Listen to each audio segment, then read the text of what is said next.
الحمد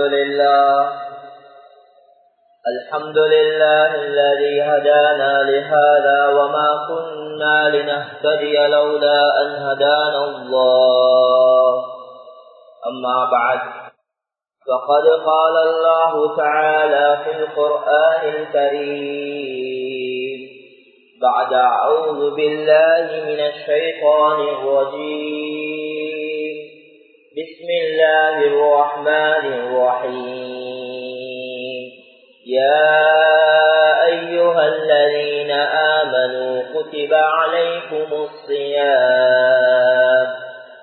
عليكم الصيام كما كتب على الذين من قبلكم لعلكم تتقون صدق الله العظيم وقال نبينا صلى الله عليه وسلم كل أمل ابن آدم له إلا الصيام فإنه لي وأنا أجزي به أو كما قال عليه الصلاة والسلام.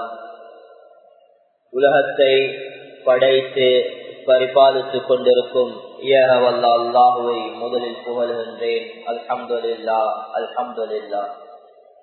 ஸலாத்தும் சலாமும் என்றென்றும் கண்மணி திருத்தூதர் முஹம்மது ஸல்லல்லாஹு அலைஹி வஸல்லம் அன்னலாரின் மீதும் அன்னலாரின் குடும்பத்தினர்கள், சஹாபாக்கள், தாபிஊன்கள், தபூ தாபிஈன்கள், இமாம்கள், உலமாக்கள், கியாமம் வரை வர இருக்கக்கூடிய முஸ்லிமான முஃமினான ஆண்கள் பெண்கள் அனைவரும் மீது ஒன்றாவதாக என்று பிரார்த்தனை செய்தவனாக இந்த உலகத்தில் எவ்வாறு வாழுமாறு அல்லாஹ் கட்டளையிட்டிருக்கிறானோ இந்த வாழ்க்கையை ஹஜ்ரத் ஸல்லல்லாஹு அலைஹி வஸல்லம் அவர்கள் வாழ்ந்து காட்டினார்களோ, எந்த வாழ்க்கையை வாழ்ந்தால் உயர்தரமான சொர்க்கம் கிடைக்குமோ அப்படியாப்பட்ட ஸ்ரீதேவியான நல்லடியார்களுடைய வாழ்க்கையை எடுத்து நடக்குமாறும் இந்த வாழ்க்கையை வாழ வேண்டாம் என்று அல்லாஹ் நமக்கு கூறியுள்ளானோ, இந்த வாழ்க்கையை வெறுத்து வாழ்ந்தார்களோ ஸல்லல்லாஹு அலைஹி வஸல்லம், இந்த வாழ்க்கையை வாழ்ந்தால் பயங்கரமான நரகத்துக்கு தள்ளப்படுவோமோ அப்படியாப்பட்ட கேவலமான இழிவான வாழ்க்கையிலிருந்து முற்று முழுதாக தவிர்ந்து விலகி வாழுமாறு முதலில் எனக்கும் அப்பால் உங்களுக்கும் தக்குவாவை கொண்டு நசியத்தும் வசியத்தும் செய்து கொள்கின்றேன். மேலான கண்ணியத்துக்குரிய அல்லாஹுவின் நல்லடியார்களே, இறை நேசர்களே, அல்லாஹு சுப்ஹானஹு வ தஆலா நம்மீது வைத்துள்ள அன்பின் காரணமாக இந்த ரமதானை நோக்கக்கூடிய பாக்கியத்தை நசீபாக்கினான். சென்ற ரமலானுக்கும் இந்த ரமலானுக்கும் இடைப்பட்ட சின்ன பாவங்கள் அனைத்தையும் அல்லாஹ் மன்னிச்சிட்டான். அல்ஹம்துலில்லாஹ். பாவங்கள் மன்னிக்கப்பட்ட நிலைமையில் இருக்கின்றோம். ஹஜ்ரத் ஸல்லல்லாஹு அலைஹி வஸல்லம் அவர்கள் அல்லாஹும்ம பாரிக் லனா ஃபீ ரஜப வ ஷஅபான வ பல்லிக்னா ரமதான், யா அல்லாஹ் இந்த ரமதானை எட்டக்கூடிய பாக்கியத்தை எனக்கு தந்திடு என்று துஆ கேட்கிறாங்க. ஒரு மனிதன் ரமதானுடைய மாதத்தில் வாழணும் என்று ஆசை வைக்கிறது, அது தவறல்ல, அது ஒரு சுன்னாவாக இருந்து கொண்டிருக்கிறது. ஏனென்றா இந்த ரமதானில் நாம் ஒரு சுன்னத்தை தொழுந்தால் ஒரு ஃபர்துடைய நன்மை கிடைக்குது. ஒரு ஃபர்தை செய்தால் 70 மடங்காக இரட்டிப்பாக்கப்பட்டு நன்மைகள் வழங்கப்பட்டு கொண்டிருக்கிறது. இந்த மாதத்தில் புனிதமான குர்ஆன் இறங்கின மாதம். ஷஹ்ரு ரமதான் அல்லதி உன்சில ஃபீஹில் குர்ஆன். இந்த மாதத்துல தான் கண்ணியமான அந்த குர்ஆன் இறக்கப்பட்டுச்சு. அந்த குர்ஆன் இறக்கப்பட்டதுக்குரிய நோக்கம் என்ன என்றா, அந்த குர்ஆன் வசனமே நமக்கு தெளிவுபடுத்துகிறது.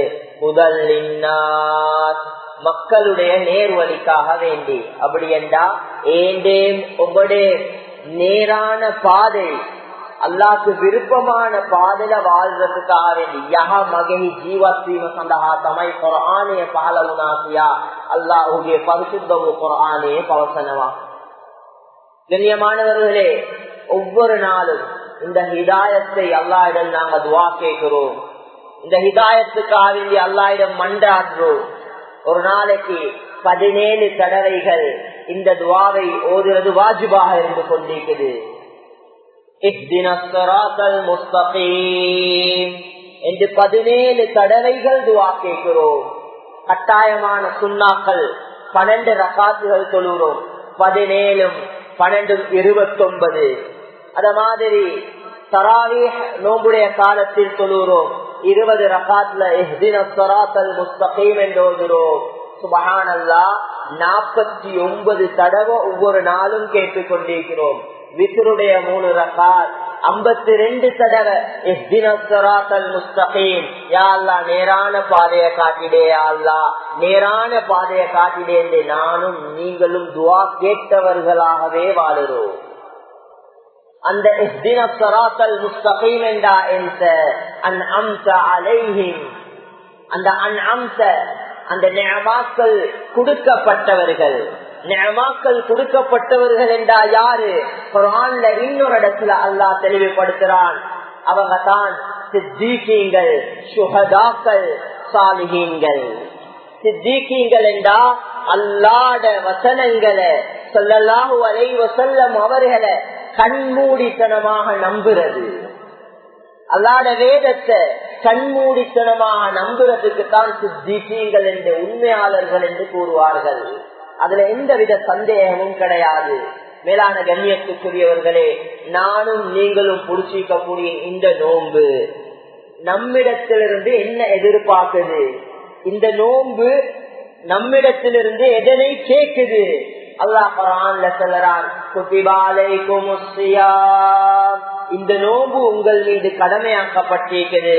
கமா குதிபா அலல்லதீன மின் கப்லிக்கும், உங்களுக்கு முன்னால் உள்ளவர்களுக்கு எவ்வாறு கடமையாக்கப்பட்டுச்சோ அத மாதிரி இந்த நோன்பு உங்கள் மீதும் கடமையாக்கப்பட்டிருக்குது. லஅல்லகும் தத்தகூன், தக்வாதாரிகளாக மாறுவதற்கு, நானும் நீங்களும் இறை அச்சமுடையவர்களாக மாறுவதற்கு தான் இந்த நோன்பு.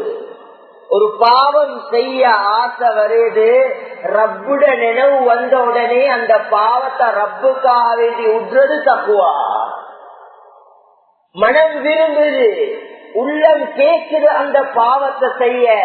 என்னே உங்களையும் படைச்ச வந்த அன்பு நம் மீது நிகழ்ச்சியிருப்பதின் காரணமா யா அல்லாஹ் இந்த பாவத்தை பார்க்க ஆசையா ஈக்குது ரப்பே, இந்த பாவத்தை கேட்க ஆசையா ஈக்குது ரப்பே, ஆனா உனக்காக வேண்டி மாத்திரமே இந்த பாவத்தை உட்றேன் என்று அந்த பாவத்திலிருந்து தூரமாகி வாழ்றது.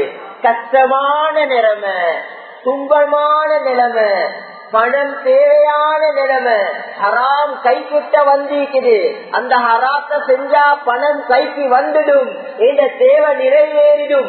ஆனா ரப்புட பயம், இந்த பாவமான பணம் எனக்கு தேவை இல்லை என்று அந்த பணத்தை தூரமாக்குறது தக்குவாவாக இருந்து கொண்டிருக்கிறது.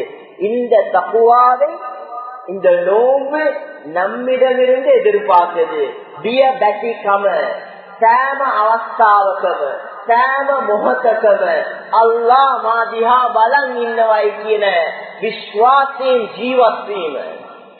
மேலான கண்ணியத்துக்குரியவர்களே, ஹஜ்ரத் ஸல்லல்லாஹு அலைஹி வஸல்லம் இந்த ரமலான்ல தன்னுடைய காலத்தை எப்படி கழிச்சாங்கண்டா, அதிகம் குர்ஆன் ஓதக்கூடியவர்களாக கழிச்சாங்க. அதிகம் குர்ஆன் ஓதுவாங்க. நபி அவங்களோட இபாதத்துகள்ல அதிகமான இபாதத்தாக இந்த குர்ஆன் திலாவத் செய்யறதுல கழிஞ்சிச்சு. அது மாதிரி ஹஜ்ரத் ஸல்லல்லாஹு அலைஹி வஸல்லம் ஜிப்ரீல் அலைஹிஸ்ஸலாத்துக்கு குர்ஆனை ஓதி காட்டுவாங்க. ஜிப்ரீல் அலைஹிஸ்ஸலாம் ஹஜ்ரத் ஸல்லல்லாஹு அலைஹி வஸல்லம் அவங்களுக்கு குர்ஆனை ஓதி காட்டுவாங்க. குர்ஆன் ஓதுறதும் நன்மை, குர்ஆனை இந்த மாதத்துல கேட்கிறதும் நன்மை. அதனால நாங்க பிஸி ஷெட்யூல்ல இருக்கலாம், எங்களோட வியாபாரத்தில் இருக்கலாம், வேண்டிய தாவா பணியில இருக்கலாம், வேண்டிய அமைப்பில் இருக்கலாம். இமாம்கள் இந்த மாதத்தை குர்ஆனுக்கு என்று ஒதுக்கிடுவாங்க. இந்த மாதத்தை குர்ஆனுடைய அமலாக மாற்றிக்கொள்வாங்க. அதனால நாங்க எந்த துறையிலே நீக்கலாம், இந்த குர்ஆனை ஓதக்கூடியவர்களாக இன்ஷா அல்லாஹ் மாறுவோம். அத மாதிரி குர்ஆனை எங்களுக்கு கேட்க இயலும். குர்ஆன மொபைல்ல போட்டு அந்த குர்ஆனை கேட்டுக்கொண்டிருக்கிறது, ராகமா கேட்டுக்கொண்டிருக்கிறது. அதால நன்மையும் கிடைக்கும், ஸ்ட்ரெஸ்ஸும் ரிலீஃப் ஆகிடும். மேலான கண்ணியத்துக்குரியவர்களே, அதே போல ஸல்லல்லாஹு அலைஹி வஸல்லம் இந்த மாதத்துல ஒரு முக்கியமான அமல்ல ஈடுபட்டாங்க. அதுதான் கான ரசூலுல்லாஹி ஸல்லல்லாஹு அலைஹி வஸல்லம் அஜ்வதன் நாஸ். அஜ்வதன் நாஸாக இருந்த அப்படி என்றா கொடை கொடுக்கக்கூடியவர்களா, அள்ளி கொடுக்கக்கூடியவர்களாக இருந்தார்கள். ஹதீஸ்ல வருது மிர்ரீஹில் முர்ஸலா. அப்படி என்றா ஒரு பெரியோரு காத்தடிக்குது, ஒரு சூறாவளி காத்து போல பெரியோரு காத்து. அந்த காத்து ஒரு இடத்தை மட்டும் போய்த்து தாக்காது, மூளை முடுக்கு எல்லா இடத்தையும் ஏற்ற தாழ்வு இல்லாம, பணக்காரன் என்று இல்லாம, ஏழை என்று இல்லாம, வசதியானவர்கள் என்று இல்லாம, மூளை முடுக்குகள் என்று இல்லாம எல்லா இடத்துக்கும் போயிட்டு இந்த காத்து வீசுறது போல ஹதரத் ஸல்லல்லாஹு அலைஹி வஸல்லம் இந்த மாதத்துல சதகாக்கள் கொடுக்கக்கூடியவங்களாக இருந்தாங்க. சதகா கொடுக்கறதுக்கு ஏழையாக இருக்கணும் என்று எங்கேயுமே இல்லை. பணக்காரனுக்கும் சதகா கொடுக்கலாம், ஏழைக்கும் சதகா கொடுக்கலாம், உம்மா வாப்பாக்கும் சதகா கொடுக்கலாம், பிள்ளைகளுக்கும் சதகா கொடுக்கலாம், மனைவிக்கும் சதகா கொடுக்கலாம்.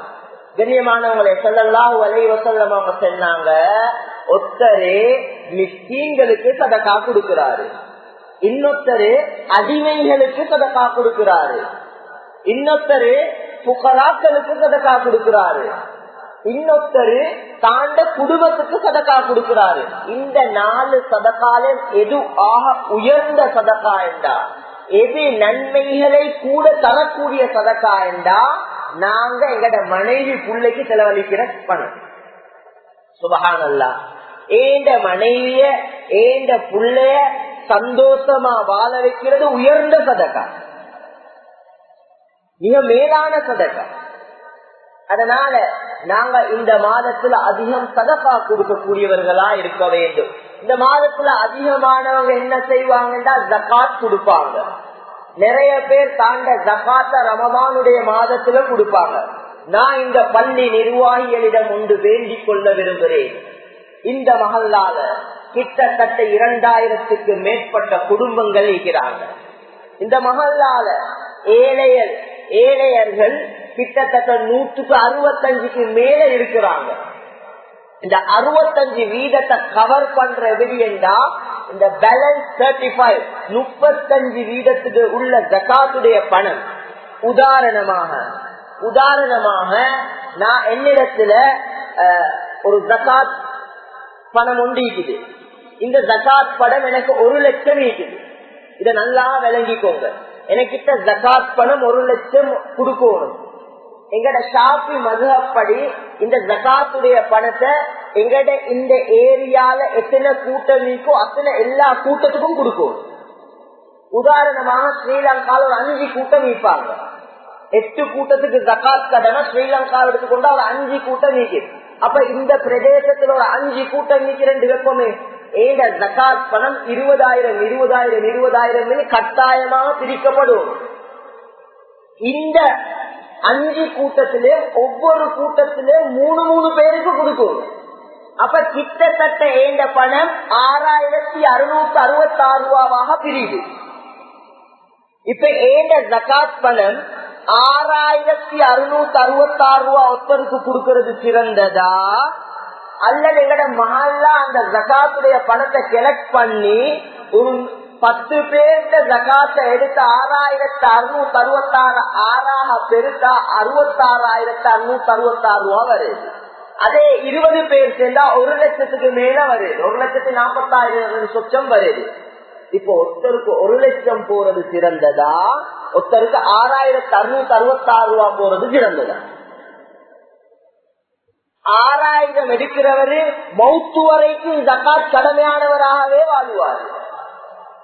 1 லட்சம் போனா ஏதோ ஒரு அளவு அவர் ஜகாத் நீங்க அவருக்கான கைடன்ஸை வழங்கப்பட்டா மறு வருடம் அவர் ஜகாத்துடைய பட்டியலிருந்து நீக்கப்படுவார்.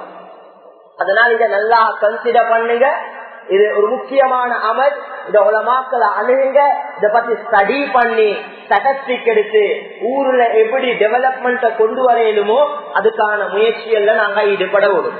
ஹஜ்ரத் ஸல்லல்லாஹு அலைஹி வஸல்லம் அதிகமாக சதகாக்கள் கொடுக்கக்கூடியவர்களாக இருந்தாங்க. நான் சொன்ன மாதிரி சதகா என்றது ஏழைகளுக்கும் கொடுக்கலாம், ஏழைகளும் கொடுக்கலாம், ஏழைக்கும் கொடுக்கலாம், ஏழையும் கொடுக்கலாம்.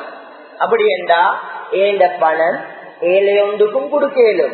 நான் ஏழை ஆயிக்கிறேன், எனக்கு கடமை இல்லை, நான் பணம் எடுக்கத்தானே தகுதி என்று நினைச்சிடக் கூடாது. நாங்க ஒரு 1000 rupees ஒரு நாளைக்கு தேடுறா ஒரு 10 rupees சரி நாங்க சதக்கா கொடுக்கக்கூடியவர்களாக மாறும். ஏண்ட வருமானமே 1000, ஆனா அதுல ஒரு 10 ரூபா சரி சதக்கா கொடுக்கக்கூடியவர்களாக நாங்க மாறோம். மேலான கண்ணியத்துக்குரியவர்களே, ஒரு தடவை ஸல்லல்லாஹு அலைஹி வஸல்லம் அவங்களோட மஜ்மாக்கு ஒரு விருந்தாளி வாராங்க. விருந்தாளி வந்த நேரத்துல ஹஜ்ரத் ஸல்லல்லாஹு அலைஹி வஸல்லம் தாண்ட மனைவிமார்ந்த வீட்டுக்கு அனுப்புறாங்க. இந்த விருந்தாளிக்கு உணவு கொடுக்க ஏண்ட வீட்டுகள் லீக்கா என்று பார்த்துட்டு வாங்க. ஒருத்தர் போயிட்டு பார்க்கிறாரு. நபியோட மனைவிமார்கள் செல்லுறாங்க, வீட்டுல எந்தொண்டுமே இல்லை, சாப்பாடு கொடுக்க ஒன்றுமே இல்லை, நபி சொர்க்கத்து தலைவர்ந்த வீட்டுல. இப்ப ஒரு சஹாபாக்கள் கிட்ட ஸல்லல்லாஹு அலைஹி வஸல்லம் கேட்கிறாங்க, யாரு தயார் இந்த விருந்தாளிய கவனிக்க? ஒரு சஹாபி சொல்றாரு, யா ரசூலல்லாஹ், நான் இந்த விருந்தாளிய கவனிக்கிறேன். சுப்ஹானல்லாஹ். அந்த சஹாபி கூட்டி கொண்டு போறார் வீட்டுக்கு. மனைவி இடத்துல கேட்கிறாங்க, வீட்டுல என்ன இருக்குது? சொல்லுறாங்க, புள்ளையில சாப்பாட்டை தவிர எந்த ஒன்றுமே இல்லை, வீட்டுல புள்ளைக்கு கொடுக்குற சாப்பாடு மட்டும்தான் நீக்குது. இப்ப இவரு செல்லுறாரு, புள்ளையோட சாப்பாடு நாங்க இவருக்கு வைப்போம், புள்ளைக்கு தண்ணிய குடுத்துட்டு படுக்குட்டிடும், நானும் தின்னோனுமே. அப்ப நான் தின்னுறது சரியில்லை, அவருக்கு சாப்பாடு போதாம போய்த்துடுமே. அதுக்கு நீங்க லாம்ப கூட்டுற மாதிரி லாம்ப ஓட் பண்ணி விடுங்க, அவரு நல்லா வயிறு நிறைய சாப்பிடட்டும், நான் சாப்பிடுற மாதிரி நடிக்கிறேன். இந்த செயல் இப்படியே நடக்குது. மறுநாள் ஸல்லல்லாஹு அலைஹி வஸல்லம் அவங்களோட மஜ்மாக்கு இந்த சஹாபி போறாரு. நபி அவங்க சொல்லுறாங்க, உங்களோட செயலை பார்த்து அஜபர் ரஹ்மான், அல்லாஹ் ஆச்சரியம் அடைந்தார். உங்களோட செயல் காரணமா குர்ஆன் வசனம் இறங்கிக்குது, யுக்ஸிரூன அலா அன்ஃபுஸிஹிம் வலவ் கான பிஹிம் ஹஸாஸா. கஷ்டமான நிலைமையிலே தான தர்மங்கள் கொடுக்கக்கூடியவர்களாக இருந்தாங்க. சுப்ஹானல்லாஹ். மேலான கண்ணியத்துக்குரியவர்களே, ஏழை ஆட்களும் அடுத்தவங்களுக்கு மரிசி போட்டு பழக்கவாங்க. இங்கே நிறைய ஏழையை நீக்கிறாங்க. இந்த குச்சிட்டியல் முன்னுக்கு போனா தாங்களே அரிசி 1 கிலோ வாங்கிட்டாங்க என்று 10 பேர்கிட்ட அவர் அரிசி வாங்கி கேட்கிறார். இவரும் நம்பி வாங்கி கொடுக்கிறார். அவரு மறுக்கடையால போய் இந்த அரிசி எனக்கு வானம் என்று விட்டுட்டு தள்ளி எடுத்து கொண்டு போற. இதே பிரதேசத்துல நான் ஒரு கடைக்கு அரிசி வாங்க பேசினேன். ஆஜார் மாத்தியா ஊட்ட தள்ளி දෙන්නපා. ඇයි නෑ ඌ මල්ලංග තමයි ගන්න හාල් ඔක්කොම විකුණලා යන්නේ. எங்கட ஒரு சகோதரனை காத்து சென்னாரு. அப்படி நடக்குது. அதனால எடுக்கக்கூடியவங்களும் அல்லாஹ்வை பயந்து கொள்ளணும். கொடுக்கிறவங்களோட பொறுப்பு இன்வெஸ்டிகேஷன் செஞ்சு கொடுக்கறதல்ல, அல்லாஹ்க்காக வேண்டி கொடுத்துருக்கிறது. ஆனா உண்மையிலே இவர் ஏமாத்துறவர் என்றால் அவர் ஏமாத்துடையும் படாது, சோம்பேறி ஆக்கிடப்படாது. சில வாலிபர்கள் வந்து கேட்பாங்க, அவருக்கு நாங்க தொழிலின் பக்கம் வழிகாட்டுவோம், அவரை ஏழையாக்கிடக்கூடாது, அவரை மிஸ்கீனாக்கிடக்கூடாது, அவருக்கு சிறந்த வழிகாட்டல்களை வழங்கணும். அத மாதிரி பணக்காரர்களும் சதகா கொடுக்கக்கூடியவங்களாக இருந்தாங்க. சுப்ஹானல்லாஹ். நாங்க நினைச்சு பார்ப்போம், எங்க இந்த கொலம்போல ஆக பொறுமதியான ஒரு இடம் கொல்பிட்டி என்று வைப்போம். ஃபார் எக்ஸாம்பிள், கொல்பிட்டியில நல்ல பொறுமதியான இடத்துல எனக்கு ஒரு காணி இருக்குது. கொல்பிட்டி பள்ளி பக்கத்திலே நல்ல காணி ஒன்று. இந்த காணி கோடி கணக்கு பொறுமதி. இப்ப அல்லாஹ் குர்ஆனாய திறக்கிறான், லன் தனாலுல் பிர்ர ஹத்தா துன்ஃபிகு மிம்மா துஹிப்பூன். நீங்க நன்மை அடைய மாட்டீங்க உங்களுக்கு விருப்பமானதை சதகா கொடுக்கும் வரை. அபூ தல்ஹா ரலியல்லாஹு அன்ஹு அவங்களுக்கு மதீனா மஸ்ஜிது நபவி பேசுதுதானே. இந்த மஸ்ஜிது நபவில நான் நம்புறேன் 72 இல்லாட்டி 73வது கேட் கதவு. அந்த கதவுள்ளால போன உடனே காப்பட் முன்னுக்கு இப்படி விளங்கு. அந்த காப்பட்டை தூக்கி பார்த்தா 3 வட்டங்கள் இருக்கு. அதுதான் பைரஹா என்ற கிணறு. இப்ப மஸ்ஜிது நபவியா இது கொண்டிருக்கிற அந்த தோட்டம், அந்த தோட்டத்தை அல்லாஹ்வோட பாதையில சதகா கொடுத்தார். இந்த ஆயத்தை கேட்டு சரி, இது சஹாபாக்களே. ஒரு 2 வீக்ஸுக்கு முன்னால எனக்கு ஒரு சம்பவம் கேள்விப்படுது. 2 வீக்ஸுக்கு முன்னால ஒருத்தர் வந்து எனக்கு இப்ப ஒரு சம்பவம் செல்லுறாரு. அந்த சம்பவத்தை கேட்டு எனக்கு அழுக வந்து, அல்லாஹ்வோட பாதையில தியாகங்கள் செய்யக்கூடிய ஒரு அமைப்பினர்கள் இந்த கொழும்புல ஒரு ஏரியால ஈக்கிறாங்க. அந்த கூட்டத்துக்கு ஏதாவது உதவி செய்யணும் என்று ஒரு பெண்மணி, கொழும்பை சேர்ந்த ஒரு ஏழை பெண்மணி விரும்புகிறார். விரும்பி அவட காது பூவேன் அவட காப்பை கலட்டி தாண்ட கணவனை கூப்பிட்டு இந்த காப்பே காது பூவே அந்த அல்லாத பாதையில வந்தீங்களுக்கு போயிட்டு செலவுக்காக வேண்டி கொடுங்க, இந்த ஆயத்தை ஓதிட்டு கொடுங்க. என்ற ஆயத்தை ஓதிட்டு கொடுங்க. சுப்ஹானல்லாஹ். இது ஒரு 3 வீக்ஸ் 4 வீக்ஸ் முன்னால நடந்த ஒரு சம்பவம். மேலான கண்ணியத்துக்குரியவர்களே, நானும் நீங்களும் எங்கட குடும்பத்துல எத்தனை கஷ்டவாளிகள் இருப்பாங்க. நாங்கெல்லாம் ஊருக்கெல்லாம் கொடுக்கிறோம். இந்த குடும்பத்தை பத்தி யோசிச்சு பார்த்திருக்கிறேன். ஊர் உலகத்துக்கெல்லாம் கொடுக்கிறோம். ஆஜியார் நல்லவர், ஆனா குடும்பத்துல கேட்டா அவரை பத்தி பேசவாங்க. குடும்பத்துல ஏல மேலான கண்ணியத்துக்குரியவர்களே, சதகா ஒரு புனிதாமன், அது ஆக சிறந்தது தாண்ட குடும்பத்துக்கு கொடுக்கிறது, அதே மாதிரி ஏனையவர்களுக்கு கொடுக்கிறது. ஜகாத் கொடுக்கும் பொழுதும் நல்லா முறைய படிச்சு நாங்க கொடுக்கிறது. மேலான கண்ணியத்துக்குரியவர்களே, அல்லாஹ் கியாமத்துடைய நாள்ல இந்த ஹதீஸ நல்லா கேட்டுக்கோங்க. கியாமத்துடைய நாள் அல்லாஹ் 2 ஹதீஸ்களை சொல்லிட்டு குத்பாவை முடிச்சு கொள்றேன். அல்லாஹ் கியாமத்துடைய நாள்ல கேட்பான், யப்ன ஆதம், ஏ ஆதமுடைய மகனே, நான் பசிச்சீண்டேன், உன்னிடம் வந்து சாப்பாடு கேட்டேன், நீ எனக்கு தரல. அப்ப நாங்க சொல்லுவோமாம், யா அல்லாஹ், நீ எங்க பசிச்சீண்டாய், உனக்கு நான் எப்படி சாப்பாடு தாரது? அல்லாஹ் சொல்லுவானாம், இல்ல, இந்த அடியான் பசிச்சீண்டான், உன்னிடத்துல வந்து சாப்பாடு கேட்ட, நீ கொடுக்கல, அது எனக்கு தராதது போல, அதனால அதை பயந்து கொள்வோம்.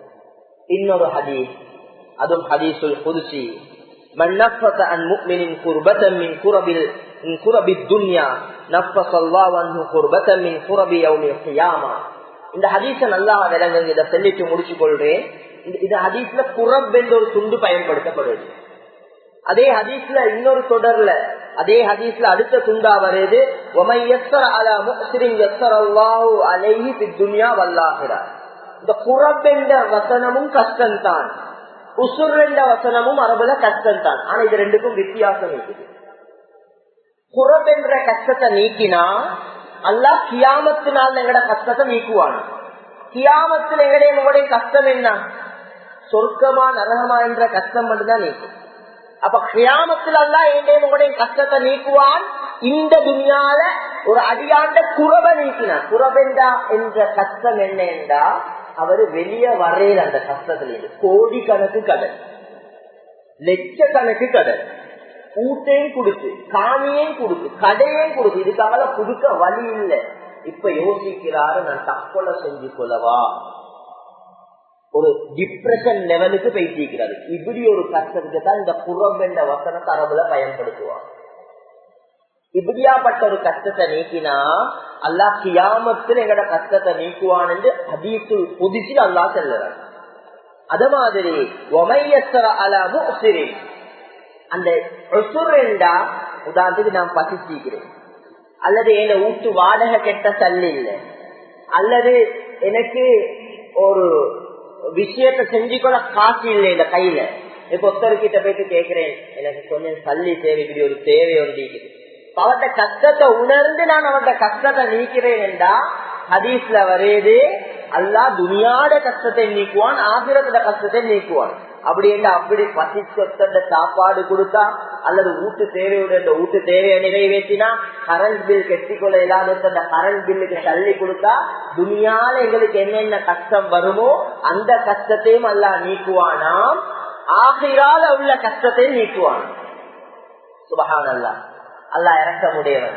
அதனால இந்த புனிதமான மாதம் தக்வாதாரிகளா மாற முயற்சி செய்வோம், அதிகம் குர்ஆனை ஓதுவோம், நேர்வழியின் பக்கம் பயணிப்போம், அதிகம் தான தர்மங்களை கொடுப்போம். இந்த பள்ளி நிர்வாகிகள் கூட கூட்டு ஜகாத்துடைய அமைப்பை யோசிவீங்க, மசூரா பண்ணுங்க. அது பிராக்டிக்கலா என்னோட ஏரியால மசூராக்கு பின்னால் அழகான முடிவெடுங்க. யாரா எங்கட கஷ்டங்களை நீக்கிறியாள்லா, பிரச்சனைகளை நீக்கிறியாள்லா, துன்பங்களை நீக்கிறியாள்லா, யாரா ஹலாலான ஹாஜத்துகளை நிறைவேற்றி தந்துடியாள்லா, எங்கட கஷ்டங்களை நீ அறிஞ்சவன் யாழ்லா, எங்கட கஷ்டங்களை நீக்கிறியாள்லா, குடிச்சிக்கக்கூடிய நோம்ப கபூல் செஞ்சிருப்பே.